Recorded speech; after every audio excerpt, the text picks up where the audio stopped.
ဒီနေ့မှာတော့ကျွန်တော်က basic shading မှာပါဝင်တဲ့အခြေခံ3လုံးမျိုးကိုအတင်းမောင်ဘယ်လိုခွဲခြားအောင်ညီညာအောင်ဘယ်လိုရေးရမလဲဆိုတာကိုကျွန်တော်ပြပြတာဖြစ်ပါတယ် Hello အားလုံးပဲမင်္ဂလာပါကျွန်တော်ကတော့နပြုတ်တတူဖြစ်ပါတယ်ကျွန်တော်က black gray ဒီတတူပုံနဲ့ရေးတဲ့အခါမှာတော့ဖြစ်ကျွန်တော်ကဒီဆေးကို4ခွက်လောက်ခွဲပါတယ်ရမရက်ခါလည်း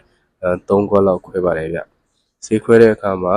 နောက်ဆုံးမောင်တုံးပြီးရမောင်ရတဝက်ပြီးတော့အဲ့ဒီတဝက်ဆိုပြီးတော့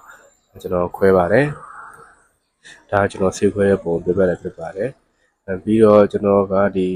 shade တွေကိုရေးတဲ့အခါမှာပေါ့နော်ဘယ်လိုပုံစံနဲ့ရေးရဲဆိုရင်ကျွန်တော်ကရှေ့နောက်ရေးပါတယ်ပြီးသွားရင်ရှေ့နောက်ရေးပြီးသွားရင်ဘေးကနေ crop ပြီးတော့နောက်ထပ်တစ်ပြန်ပေါ့နော်ထပ်ပြီးတော့ရေးပါတယ်ဗျ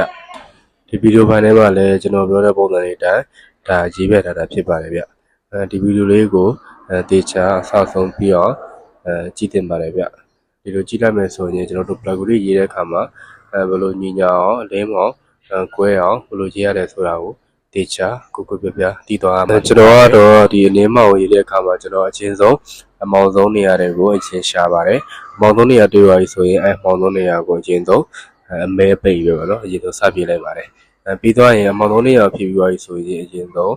ကျွန်တော်ကဗာပြန်ရှာလဲဆိုရင်အလင်းဆုံးနဲ့အပါဆုံးနေရာကိုပြန်ရှာပါတယ်အလင်းဆုံးနဲ့အပါဆုံးနေရာကိုတွေ့ပြီဆိုရင်ကျွန်တော်တို့ကအပါဆုံးနေရာကနေပြီးတော့ဒီအလင်းကိုခြံပြီးတော့ပေါ့နော်နောက်ဆုံးမှောင်သုံးထီကိုကျွန်တော်ကလေယာတတေးစပြီးတော့ရှိတ်ပြပါတယ်ပြီးသွားရင်နောက်ထပ်ဒီအပါဆုံးထပ်ပြီးတော့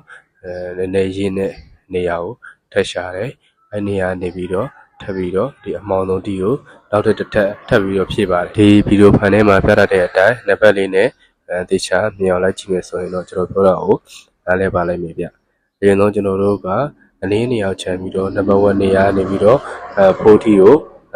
တလွားဆေးပြပါတယ်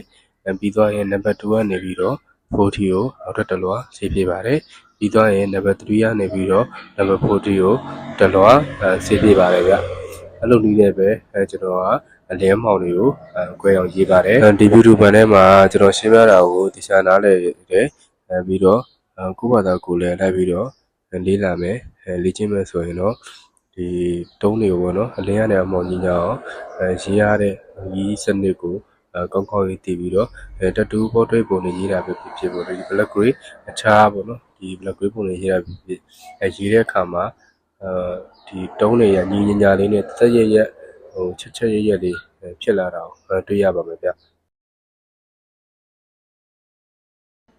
ကျွန်တော်ဒီစကားပြောပြီးတော့ရှင်းပြတာတော့ဒါပြီးတဲ့လောက်ပြီးနေပါပြီဗျဗီဒီယိုဖိုင်လေးကတော့မပြီးသေးတော့ဒါဗီဒီယိုဖိုင်လေးကိုစောင့်အောင်ကြည့်ပေးပါဗျနောက်ဆုံးမှာဒီသတိထားရမယ်အချက်လေးတွေကိုကျွန်တော်ထည့်ပြီးတော့ရေးပေးထားပါတယ်ဗျ